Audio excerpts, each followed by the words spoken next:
네, 취업인 2부가 힘차게 시작됐습니다. 네, 수요일 2부 시간에는요, 생활 속 궁금한 법을 명확하게 알려드리는 콕콕 생활 법률 시간이죠. 네. 자, 이 시간 함께 해주실 분 심종신 변호사님입니다. 어서오세요. 안녕하세요. 네, 네, 반갑습니다. 아유, 우리 변호사님, 지난주에는 아주 엄청나게 큰 나비넥 타이를 매셨더니 오늘 아주 화사하고 예쁜 그 네. 타이를 매셨는데, 네. 오늘 화이트데이잖아요. 예, 예. 어떻게 사모님을 위해서 뭐 좀 준비하셨습니까? 근데 저희는 원래 안 주고 안 받기 때문에 예. 준비는 못했습니다. 정말 쿨하신데. 퇴근할 때 하나 사가지고 들어가야 될 것 같아요. 네, 꼭 사가세요. 사탕 사가야죠. 예. 그래요, 네. 사탕이라도 하나 딱 사가지고 가시면 좋아하실 것 같습니다. 예. 네, 알겠습니다. 자, 오늘 마지못해 답변하시네요. 네, 오늘은 어떤 주제로 이야기 나눠볼까요? 예. 요즘 계속해서 경기가 불황이지 않습니까? 그래서 예. 서민들이 경제생활에 필요한 금전적인 문제를 해결하기 위해서 대출을 많이 이용하고 있는데요. 오늘 이 시간에 대출과 관련한 법률적인 문제를 한번 살펴보고자 합니다. 네. 두 분께서 주제를 좀 소개해 주시겠습니까? 네. 아, 네. 오늘도 저희가 사례를 직접 재연을 좀 해드리겠습니다. 네. 자, 은행입니다, 은행. 5천만 원 정도 대출을 받고 싶은데요. 예. 아니, 나전재 씨, 예. 은행엔 웬일이야? 지금 설마 뭐 전세 대출 받으러 온 건 아니지? 아니, 어떻게 하셨어요? 제가 돈이 좀 필요해가지고 급하게 지금. 아니, 예. 누구 마음대로 그렇게 전세 대출 절대 안 돼. 아니, 집주인 동의만 해주시면 되는데 좀, 예? 아, 몰라. 나 지금 바빠. 정신없어. 안녕. 아니, 자, 1억 원의 전세를 살고 있는 나전세. 급하게 5천만 원이 필요해서 전세 대출을 받으려 하는데 이 사실을 알게 된 집주인. 대출을 받으려면 당장 나가라. 격하게 반대를 하는데 집주인과 불화가 생기면 좋지 않다는 생각에 이러지도 저러지도 못하고 고민을 하는 나전세. 전세 대출을 받을 수 있는 방법은 정말 없는 건가요? 네. 자, 세입자가 지금 전세 보증금을 담보로 해서 대출을 받으려고 하는데 집주인한테 딱 걸렸네요. 네, 그래서 그렇습니다. 집주인은 이걸 막는 상황이고. 예. 네. 저 같은 경우는요, 이제 네. 비슷한 적이 있었어요. 저도 네. 이제 전세를 살고 있다가 급하게 돈이 필요해서 집주인한테 말씀을 드렸더니, 네. 반전세를 해주셨어요. 오. 예, 그래서 8천만 원이었는데, 네. 4천에 30으로 돌렸던 그런 적이 있는데, 네. 이렇게 요즘 이렇게 돈 마련하기 쉽지가 않은 것 같아요. 그리고 집주인이 왜 이렇게 안 해주려고 그러는 겁니까? 예. 원칙적으로 경제적 약자인 임차인의 경우에는 전세 보증금을 담보로 해서 대출을 받고 일정한 이자를 내면서 대출금을 사용할 권리가 있습니다. 그리고 집주인 입장에서는 대출 기간에 동의만 해주면 되는데 왠지 자신이 손해보는 것이 같은 느낌이 들고 또 법적인 절차에 개입하기 싫다. 그런 이유로 거절하는 경우가 많습니다. 그래서 세입자가 급한 돈이 필요한 경우에 종종 곤란을 겪기도 하는데요. 예. 네, 그렇군요. 근데 돈이 급한 세입자 입장에서 보면은 이건 좀 너무한 상황이 아닐까 그렇죠. 싶어요. 예, 급할 수 있죠. 네, 근데 집주인이 만약 동의를 끝까지 안 해주면은 예. 전세 대출을 받을 수가 없는 건가요? 예, 아닙니다. 임대차 계약 당시에 보증금에 대해서 담보 제공을 금지한 바가 없다면 임차 보증금을 담보로 대출을 받을 수가 있습니다. 이때는 그래요. 집주인의 동의가 필요하지 않으므로 집주인이 뭐라고 하든 상관없이 대출을 받을 수 있는 것이죠. 그렇군요. 하지만 네. 임대차 계약 당시에 보증금을 담보로 제공할 수 없다는 조건으로 계약을 하는 경우가 있습니다. 그 경우에는 원칙적으로는 불가능하고 이때는 집주인과 담보로 제공할 수 있다는 합의를 거쳐야 되는 것입니다. 네. 네. 예. 일단은 그럼 집주인의 동의가 없더라도 원칙적으로는 대출을 받을 수 있다고 이렇게 이해하면 예, 될까요? 그렇습니다. 네. 집주인의 동의가 없어도 전세 보증금을 담보로 대출을 받을 수 있는 것이 원칙인데요. 다만 대출을 실행해주는 금융기관 입장에서 집주인의 동의를 요건으로 하는 경우도 많이 있습니다. 네. 경우에 따라서는 동의가 필요 없는 경우도 있지만 예. 동의를 요하는 경우 근데 동의가 또 필요하긴 하지만 집주인의 동의를 금융기관에서 대신 받아주는 경우도 있거든요. 그러면 그런 것들을 잘 파악해서 여러 가지 방법이 있는데 세입자들은 어떤 금융기관을 선택해야 될지 금융기관에서 어떤 방법을 채택하고 있는지에 따라서 자신에게 맞는 금융기관을 선택하셔야 될 것 같습니다. 네. 그러면 저희가 아까 했던 사례처럼 집주인이 무조건 예. 전세 보증금 담보 대출을 동의해 주지 않으면 안 되는 거네요. 그렇습니다. 예. 세입자도 원칙적으로 전세 보증금 담보로 대출을 이용할 권리가 있는 것이고 집주인은 별다른 이유 없이 이를 거부할 수 없는 것이 원칙이기 때문에 집주인은 동의를 해주셔야 되는 것입니다. 네. 단지 번거롭다, 법적 절차에 개입되기 싫다 그런 이유로 거절할 수는 없다는 것이죠. 네. 그래서 사례에서 낮은세 씨는 필요한 자금 5천만 원을 전세 보증금을 담보로 대출을 받을 수 있는 것입니다. 네. 네. 자, 전세 세입자 여러분 잘 들으셨죠? 그래요. 이런 경우에는 여러분 법적으로 어쨌든 보장이 되니까 전세 대출 받을 수 있다고 지금 합니다. 가십시오. 은행 가서 네. 상담 받으시고. 5천만 원 받을 수 있습니다. 나전재 씨. 네. 근데 사실은 변호사님께서는 뭐 이건 다른 질문이긴 합니다만 뭐 네. 전문가시고요. 예, 수입이 좋으시니까 자, 이런 경험은 별로 없으시지 않을까 하는 생각이 생각이 드는데요. 네. 예, 저도 좀 엉뚱한 질문인가요? 네. 네, 어떠세요? 솔직히 고백을 하면 저도 지금 전세로 살고 있는 입장이고 아, 그러세요? 얼마 전에 네. 저도 좀 사업적인 자금이 필요해서 전세 보증금 담보대출을 실제로 받은 적이 있습니다. 그런데 다행히 저희 집주인이 좋으신 분이라서 흔쾌히 승낙하셔가지고 아무런 문제 없이 저는 대출을 진행했던 경험이 있습니다. 네. 예, 예. 근데 변호사님은 또 변호사님이시니까 예. 네, 그러니까 저 같은 경우는 아까 제가 있는 거죠. 예, 저 같은 경우는 아까 얘기했지만은 네. 저는 이제 급하게 돈이 좀 필요해가지고 그렇게 이제 대출을 받으려고 했는데 네. 집주인께서 너무 좋으신 분이어가지고 아, 다행히. 이렇게 돌 반전세로 돌려주셨어요. 정말 고맙죠. 상원 씨는 그런 경험 없죠? 주식 잘 돼가지고. 아니야. 네, 가슴 아프게 또 주식 이야기를 아니, 잘 꺼내시고 됐든 잘 그러니까. 되잖아요. 그래서. 아, 저는 사실 이런 법적인 문제에 웬만해서는 이제 개입을 안 하려고 해요. 예, 잘 머리에 안 돌아가기 때문에. 근데 어쨌든 이렇게 자세히 알면은 또 여러분이 생각했던 것보다 빠르게 해결책이 나올 수 있다는 생각이 듭니다. 그렇습니다. 예. 그래서 일단은 이렇게 좀 저같이 잘 모르거나 아니면 좀 어려웠거나 약자에 몰려있는 분들이 좀 더 쉽게 평소에 자문을 구할 수 있는 방법이 혹시 있을까요? 예. 아까 일부 코너에서 잠깐 얘기 나오는 것 같은데 변호사 수가 상당히 요즘 증가하고 있지 않습니까? 네. 그래서 주위에서 옛날처럼 그 법률적인 서비스 문턱이 많이 높지가 않습니다. 변호사 수도 많고 쉽게 우리가 일반인들 입장에서는 접근이 가능한 경우가 많거든요. 그래서 대부분 무료 법률 상담을 많이 해주고 있습니다. 법률사무소에서는. 네. 그러니까 그 법의 문턱이 너무 높다고 생각하지 마시고 모르는 게 있으면 언제든지 가까운 법률사무소나 변호사를 찾으시면 대부분은 무료로 친절하게 상담을 해주는 게 요즘의 추세입니다. 이야. 아, 알겠습니다. 예. 자, 여기서 나전세 씨 조금 해답을 찾으셨으면 좋겠고요. 예. 예, 고민이 조금 풀렸으면 좋겠습니다. 저 이제 다음 사례 좀 짚어볼까요? 네. 다음 사례는 대출 이자에 관한 쟁점인데요. 흔히 또 대출을 해주는 사람보다 대출을 받는 사람이 경제적 약자인 경우가 많지 않습니까? 네. 그러다 보면 대출자의 입장에서는 불합리한 이자 약정이 이루어지는 경우가 많고 대출해주는 사람은 폭리를 취하는 경우가 많이 있습니다. 근데 법원 이와 같은 경우에도 일정한 규제를 두고 있습니다. 대출 이자와 관련된 구체적인 사례를 이제 살펴보시겠습니다. 두 분께서 좀 보여주시죠. 네. 네. 자, 또 연기 들어가겠습니다. 네. 저 급하게 내가 저기 1,000만 원이 필요한데 어떻게 좀 안 될까? 급해서. 뭐 빌려줄 수 있지만 이자만 내면 되지. 이자? 아니 줘야지. 몇 퍼센트? 이자 월 4%. 내고 없고 4%. 아니 연 4%가 아니고?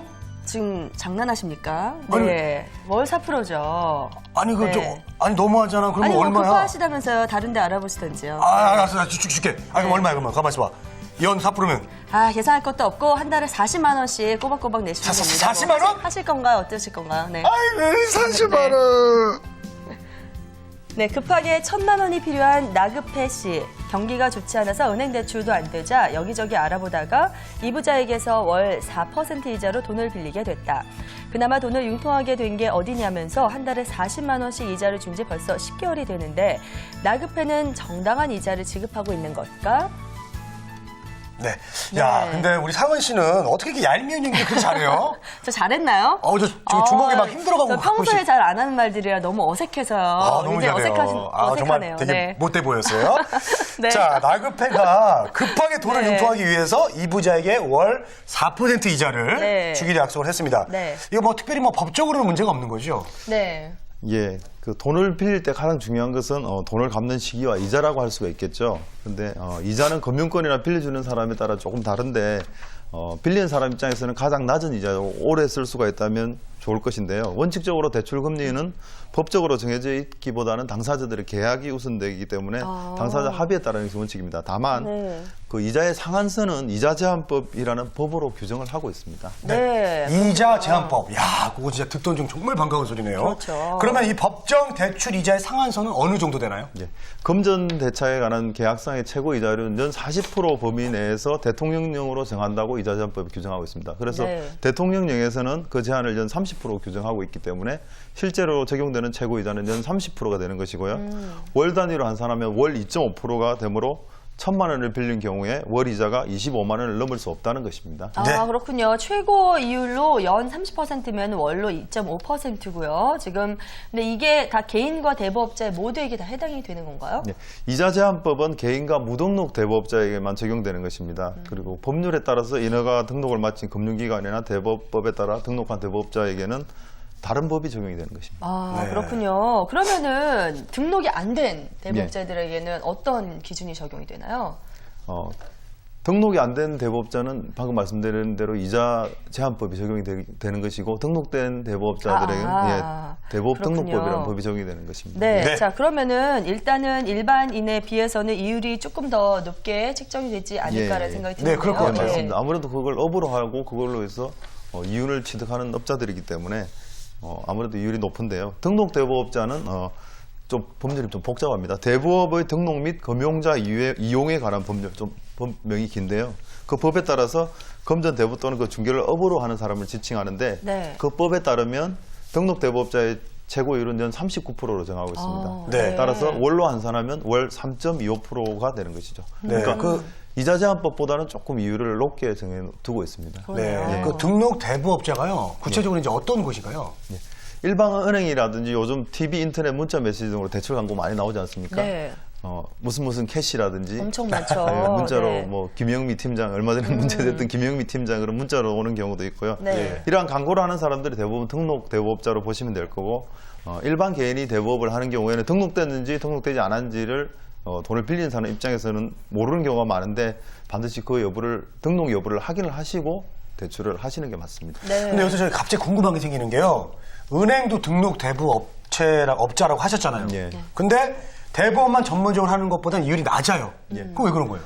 그거는 뭐 은행에서는 아무래도 공적인 공공기관적인 성격을 더 많이 가지고 있고 정부에서 지원을 받기도 하고 또 대부업 외에 다른 여러 가지 업무도 많이 하고 있지 않습니까? 네. 그에 반해서 대부업자는 전문적으로 대부업만으로 생계를 유지하고 그걸 업으로 하는 사람이기 때문에 아무래도 이율은 좀 차이가 나는 거겠죠. 예. 네, 알겠습니다. 자, 이제 사례로 다시 돌아오겠습니다. 어쨌든 네. 지금 변호사님께서 정리해 주신 바에 따르면 지금 무등록 대부업자는 최대한 월 2.5% 받을 수 있고요. 그렇죠. 그리고 등록을 한 데에도 월 3.25%가 최대입니다. 네. 근데 지금 이부자 씨는 월 4% 이자를 요구한다고 하면 이거는 네. 뭐 법에 걸리는 건가요?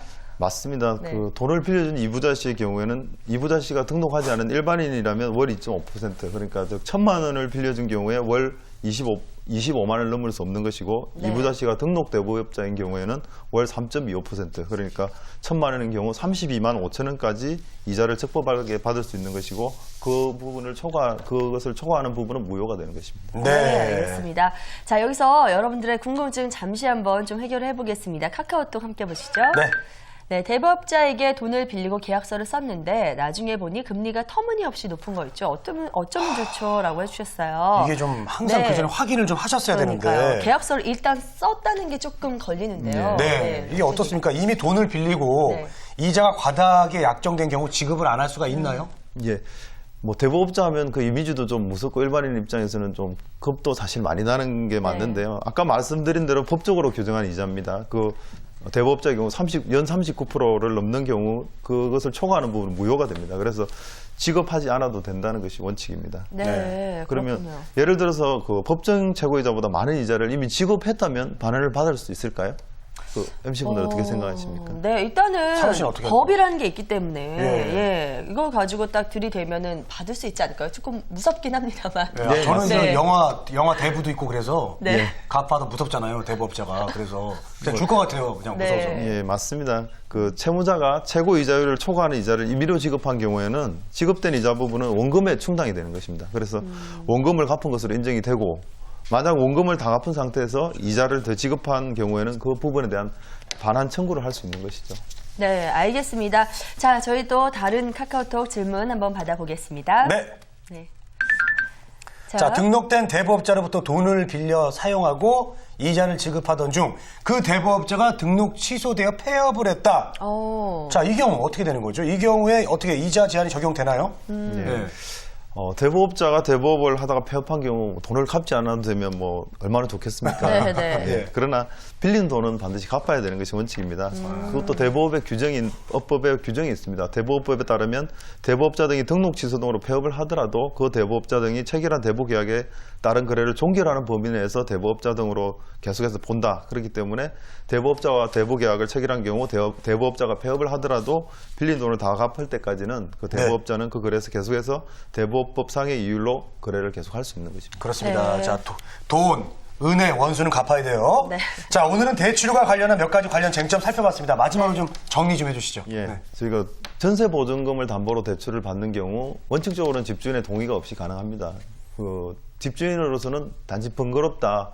법적인 문제에 개입되기 싫다는 이유로 거절할 수 없기 때문에 이 방송을 보시는 집주인들께서는 웬만하면 동의를 해주시는 것을 원칙이라는 걸 아시면 되는 거고 네. 이자 제한법에서 일반인들의 이자는 연 30%, 대부업법에 의한 대부업자들 이자는 연 39%로 제한하고 있기 때문에 예. 그 부분을 잘 알아두시면 대출을 받으실 때 불이익을 당하거나 뭐 법적인 어떤 보호에서 벗어나는 일이 없는 경우가 많이 있을 거니까 여러분들 잘 알아두시면 좋을 것 같습니다. 예, 잘 들었습니다. 여러분 잘 들으셨죠? 법을 잘 알고 있으면 정말 터무니없는 이자를 내지 않고도 돈을 빌릴 수 있다는 거. 네. 예, 그거 꼭 기억해 두시기 바랍니다. 자, 오늘 심종신 변호사님과 함께했습니다. 고맙습니다. 네, 감사합니다. 예.